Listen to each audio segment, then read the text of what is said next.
As action figure collectors, one of the kind of fringe benefits of having a really cool collection is being able to pose characters from different IPs, different intellectual properties, together.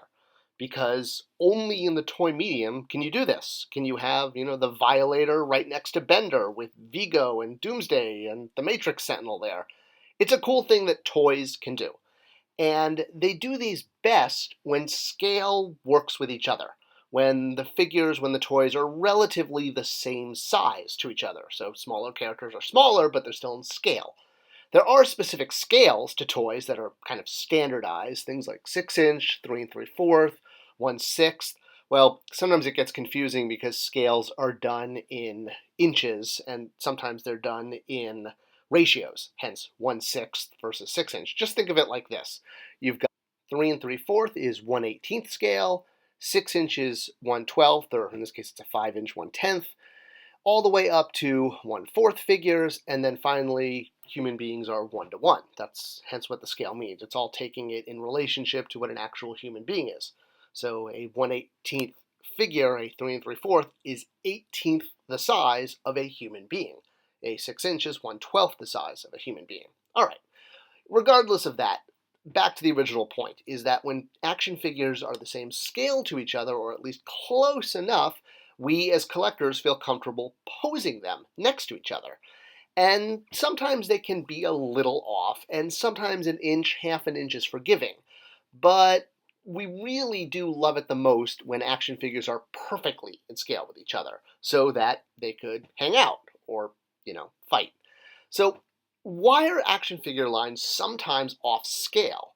And there are definitely interesting stories to this, and some of them I know, some of them I don't. In this case, I will tell 3 of the stories I do know because it might shed some light and clear the air on why not every action figure, especially from the same company, often can hang out with other action figures from that same company.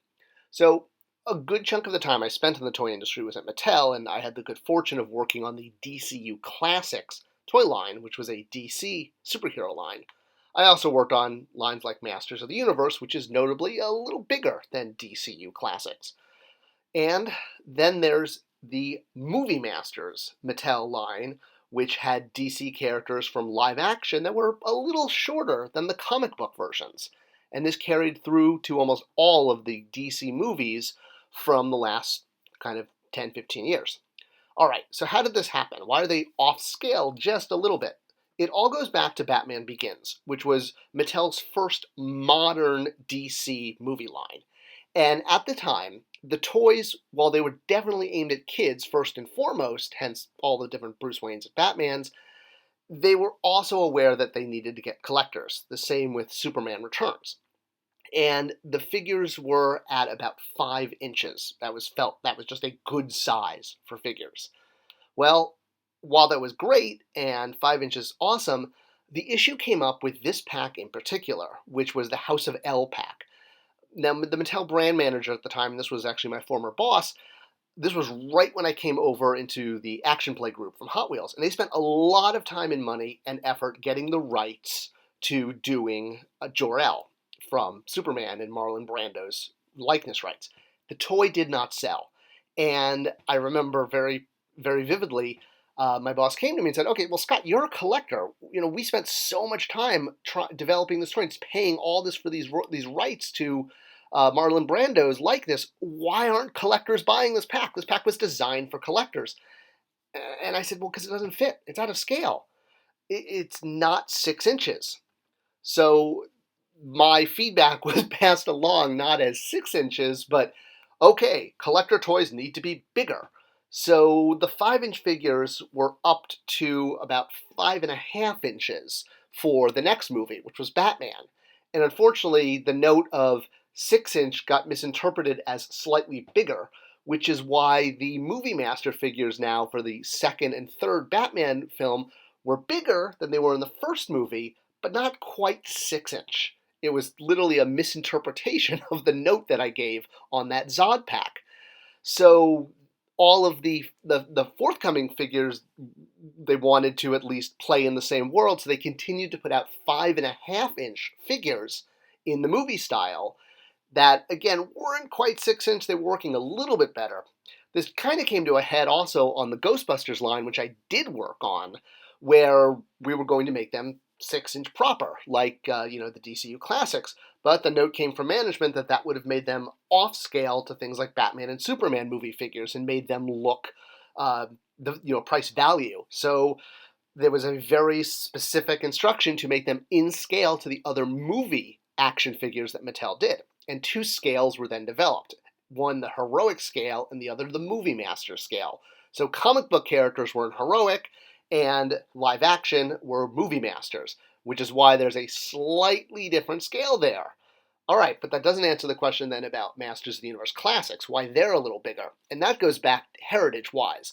So back in the 80s, He-Man toys were bigger than almost any other action figure out there. Mattel even took out print ads showing this off.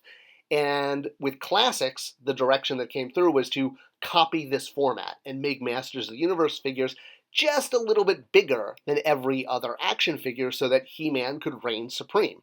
And that is why Masters of the Universe Classic is a 6.5-inch line versus a 6-inch. It's not a 7-inch line. A lot of people say that it's 7 inches, but it's not. There's a difference between 6 and 7 inches, and in fact, it's an inch long. So that's why some of the lines at Mattel are 5.5, some 6, and some 6.5. It was all, over the span of 10, 15 years, but the ability to get them all at that flat 6-inch, which DCU Classics was at, never really came to fruition. Now, the continuation of this conversation then is what is a true 7-inch line if Masters of the Universe Classics was not, and that goes over to what McFarlane is doing with the DC license right now.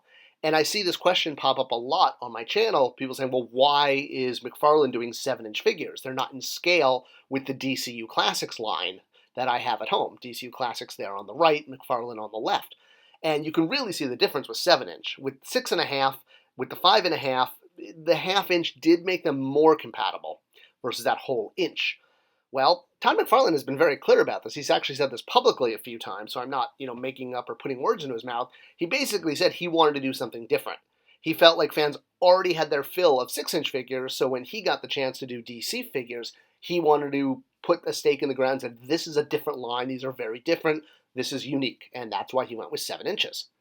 So there you go. There's a few of the stories behind why action figures are not always 100% at the same scale. A half an inch is a lot more noticeable than, a full inch. Guess we didn't quite make it to 10 minutes on that video, did we, guys? That's a little odd. Usually these videos come out at 10, 11, 12 minutes. What do you think we should do? Do we just, sit here? Are they going to, fade to black on us or something? I can't believe they did that! Hey, thanks for sticking around for a slightly shorter video. I hope this clarified some issues with figure scale. If you like this video, if you like this channel, please do share these videos, subscribe, ring the bell. It helps the algorithm, which tells YouTube to share them with even more toy fans. Thanks for watching, and I'll see you next time.